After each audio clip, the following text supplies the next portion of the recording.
ప్రస్తుతం చర్చ నడుస్తున్నటువంటి అంశం. జగన్మోహన్ రెడ్డి గారు ప్రస్తుతం బెంగుళూరు, తాడేపల్లి మధ్యలో జర్నీ చేస్తూ ఉన్నారు. ఒక 4 రోజులు అక్కడ, 2 రోజులు ఇక్కడ అలా తిరుగుతూ ఉన్నారు. కానీ ఆయన బెంగుళూరు నుంచి హైదరాబాద్ షిఫ్ట్ అవ్వబోతున్నారు. ఇక నుంచి కంప్లీట్ గా హైదరాబాద్ లో అవైలబుల్ గా ఉంటారు అనేటువంటి వార్తలు వస్తున్నాయి. దీన్ని ప్రతిపక్షాలు చాలా తీవ్రంగా విమర్శిస్తున్నాయి. నిన్న మొన్నటి వరకు వీకెండ్ లో ఇక్కడ ఉండరు, కూటమి నేతలు లోకేష్ ఉన్నాడు, చంద్రబాబు ఉన్నాడు, పవన్ కళ్యాణ్ అయితే అసలు ఎప్పుడు ఉండడు, హైదరాబాద్ లో ఉండి ఇక్కడ రాజకీయాలు చేస్తున్నారని విమర్శిస్తూ వస్తున్నటువంటి వైసీపీ నేతలకి ఇప్పుడు మీ నాయకుడే అసలు ఇక్కడ ఉండట్లేదు, బెంగళూరు లేదంటే ఇప్పుడు హైదరాబాద్ చేరుతున్నాడు, ఆయన కూడా ఇక్కడ ఉండట్లేదు కదా అని ప్రశ్నించే పరిస్థితి వస్తుంది. మరి దీనికి మీ సమాధానం ఏంటి? సార్, హైదరాబాద్ లో ఉంటే ఆల్మోస్ట్ మనం ఒక ఉమ్మడి ఆంధ్రప్రదేశ్ గా మనకి హైదరాబాద్ ఒకప్పుడు క్యాపిటల్ సిటీ, రాజధాని.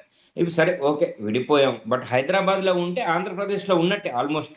ఇప్పుడు చంద్రబాబు నాయుడు గారు కానివ్వండి, లోకేష్ గారు కానీ, పవన్ కళ్యాణ్ గారు ఎన్ని విమర్శలు వచ్చినా వాళ్ళేం ఇక్కడ వచ్చి ఇక్కడ ఇల్లులు అయితే ఉన్నాయి కానీ ఇక్కడ వచ్చి రాజకీయం చేసేటువంటి పరిస్థితులు లేవు. కానీ జగన్మోహన్ రెడ్డి గారు హైదరాబాద్ నుంచి రాజకీయాలు చేయడం వల్ల ఆంధ్రప్రదేశ్లో వైఎస్ఆర్సీపీ ఇంకా చాలా బలపడుతుంది అనేది గట్టి విశ్వాసం వైఎస్ఆర్సీపీ శ్రేణులన్నిటికీ ఉన్నాయి సార్. రెండవది, అక్కడ హైదరాబాద్లో కానీ మన రాజకీయం వైఎస్ఆర్సీపీ పార్టీ మొదలు పెడితే జగన్మోహన్ రెడ్డి గారు భారీగా అక్కడ ఉన్నటువంటి పరిస్థితులు కూడా మారుతాయి. తెలంగాణ పాలిటిక్స్ లో, తెలంగాణ ఉండేటువంటి దాంట్లో కూడా కాంగ్రెస్ పార్టీకి భారీగా నష్టం కూడా జరుగుతుంది. ఎవరికి? రేవంత్ రెడ్డి గారికి నష్టం, ప్లస్ బీఆర్ఎస్ పార్టీకి ఒక ప్లస్ పాయింట్. అక్కడ ఉండడం వల్ల ఏమవుతుంది, అక్కడి నుంచి sir journey with in 2-3 hours journey. Hyderabad to Tadepalli. బెంగళూరులో ఉంటే ఎక్కడో బయట స్టేట్ లో ఉన్నారంటున్నారు, ఇక్కడ ఉంటే ఇది తెలుగు రాష్ట్రం కిందే ఉంటుంది. ప్లస్ వచ్చేసి ఈ పెద్ద మార్పులు అంటే మన తెలుగు ప్రజలకి దగ్గర అవుతారు, ఆంధ్రప్రదేశ్ రాజకీయాలకి చాలా దగ్గర అవుతారు. పక్క రాష్ట్రం నుంచి ఎవరైతే మనకి అనుకూలంగా, వైఎస్ఆర్సీపీ పార్టీకి అనుకూలంగా కాకుండా వ్యతిరేకంగా ఉన్నటువంటి కాంగ్రెస్ పార్టీ, దానికి భారీగా నష్టం చేకూరుతుంది. దీంతవరకు ఇదే సార్. ఇంకేం జరుగుతుంది, wait and see. Jaganmohan Reddy గారు ప్రతి ఒక్క అడుగు వ్యూహాత్మకంగానే ముందుకు వెళ్తున్నారు సార్. జగన్మోహన్ రెడ్డి గారి గురించి ఒక చిన్న మాట, ఆయన ఒక ప్రెస్ మీట్ పెట్టినా ఒకటి ఏదైనా పెట్టి ఆలోచించి మాట్లాడినా ఇది భారీగా కూటమి ప్రభుత్వానికి నష్టం జరుగుతుంది. ఒక 3 పాయింట్లు, 3 అంశాల్లో మనం మాట్లాడుకోవచ్చు. మొట్టమొదటిసారిగా పీపీపీ, ట్రిపుల్ ఇది మెడికల్ కాలేజీ గురించి వాళ్ళు ప్రైవేట్ చేస్తామన్నప్పుడు దాని గురించి ఒకే ఒక ప్రెస్ మీట్ పెట్టి ఎవరు ముందుకు వస్తారో రండి, నేను మన ప్రభుత్వం వచ్చిన తర్వాత వాటిలన్నిటిని నేను క్యాన్సిల్ చేస్తానన్నారు. దాని తర్వాత దానికి టెండర్లు వేసినటువంటి పాప ముందుకు రాలా, ధైర్యం చేయలే, టెండర్లు కూడా వేయలే. జగన్మోహన్ రెడ్డి గారు అక్కడ ఒక విజయం సాధించారు. తర్వాత ఈరోజు అమరావతి వాళ్ళు లోక్సభలో బిల్లు అమరావతి పాస్ చేసుకునే ముందు ఒక్క ప్రెస్ మీట్ పెట్టి మావిగన్ అనే అంశాన్ని మాట్లాడిన తర్వాత ఇప్పుడు ప్రజల్లో కూడా మావిగన్ గురించి బాగా ఆదరణ ఎక్కువైంది. అవును, లక్షల కోట్లు ఖర్చు పెట్టి అమరావతిని ఎందుకు డెవలప్ చేయాలా? అదే ఒక 20,000 కోట్లు ఖర్చు పెట్టుకుంటే మనకి ఇక్కడ మచిలీపట్నం, గుంటూరు, విజయవాడ అభివృద్ధి చెందుతుంది కదా అని ఎప్పుడైతే ప్రజల్లో మార్పు మొదలైందో ఇప్పుడు సిఆర్డిఏ మ్యాప్ను కూడా కూటమి ప్రభుత్వం మార్చేసింది.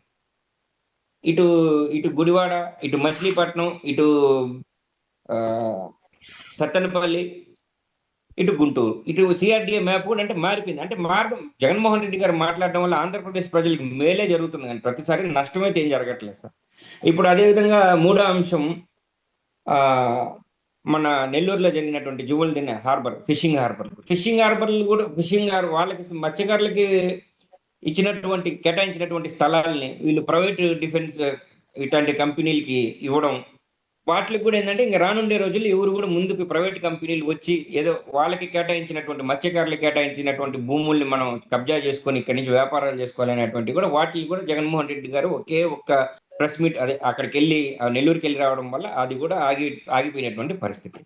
ఇట్లా జగన్మోహన్ రెడ్డి గారు ప్రతి అడుగు వ్యూహాత్మకంగా ఉంటుంది. రేపు హైదరాబాద్కి వచ్చి రాజకీయాలు చేయడం అనేది కూడా వీళ్ళు ఏదైతే హైదరాబాద్ లో కూర్చొని కుట్రలు పన్నుతున్నారో, ఈ కూటమి ప్రభుత్వ నాయకులు ఏదైతే హైదరాబాద్ ని కేంద్రంగా మార్చుకొని అక్కడి నుంచి వ్యూహాత్మకంగా వాళ్ళు కుట్రలు చేస్తున్నారో వాటిలన్నిటికీ కూడా త్వరలో చెక్ పడిపోతుంది అనేది మాత్రం మనకు స్పష్టంగా అర్థమవుతుంది. సార్, చివరిగా ఒక ప్రశ్న.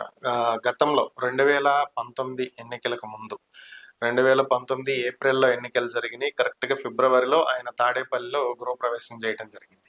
ఈ ఇంటికి వచ్చిన తర్వాత ఆయనకి బాగా కలిసి వచ్చింది అనుకోవాలి.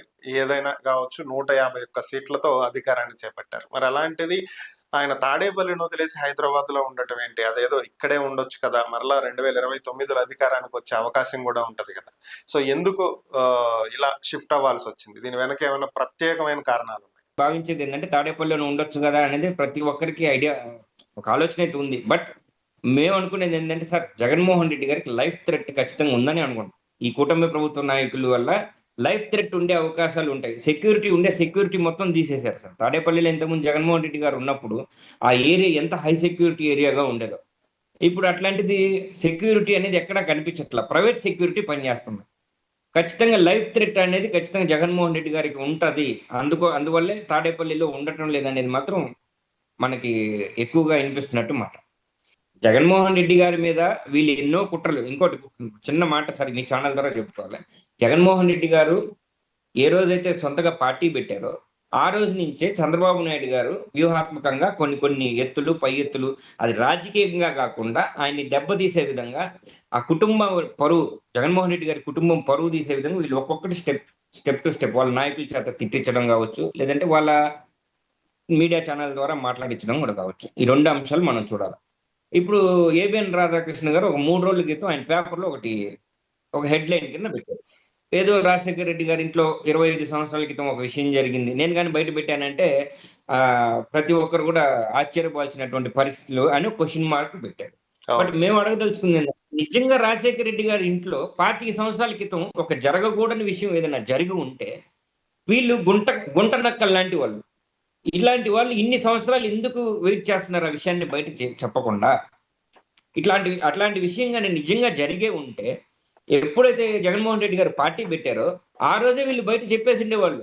జగన్మోహన్ రెడ్డి గారి కుటుంబం ఇట్లాంటిది, జగన్మోహన్ రెడ్డి గారు ఇలాంటి వాళ్ళు, ఇలాంటి పార్టీకి మీరు ఓటు ఇద్దు, కావాల్సింటే ఇదిగో వాళ్ళ ఇంట్లో ఇది జరిగిందని జగన్మోహన్ రెడ్డి గారు పార్టీ పెట్టిన రోజన్నా చెప్పుండొచ్చు, లేదా ముఖ్యమంత్రిగా ప్రమాణ స్వీకారం చేస్తున్న రోజైనా చెప్పుండొచ్చు. మరి అలాంటి రోజుల్లోనే వీళ్ళు చెప్పలేదు అంటే అక్కడ అలాంటి సంఘటన ఏది జరగలేదనే కారణం. 100% అక్కడ అలాంటి సంఘటన ఏం జరిగి ఉండదు, జరగలేదు కూడా.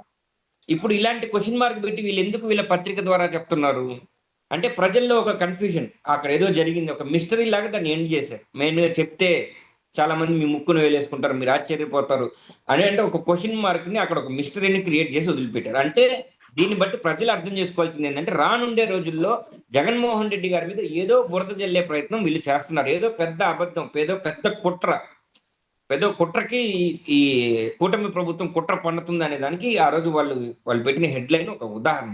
అట్లాంటి కుట్రలు పన్నుతున్నటువంటి సమయంలో జగన్మోహన్ రెడ్డి గారు తాడేపల్లిలో ఉండడం కంటే కూడా బయట ఉండడమే సేఫ్. ఓకే, ఇది మేము భావించాం. ఓకే, థ్యాంక్ యూ శ్రీకాంత్ గారు. Thank you so much.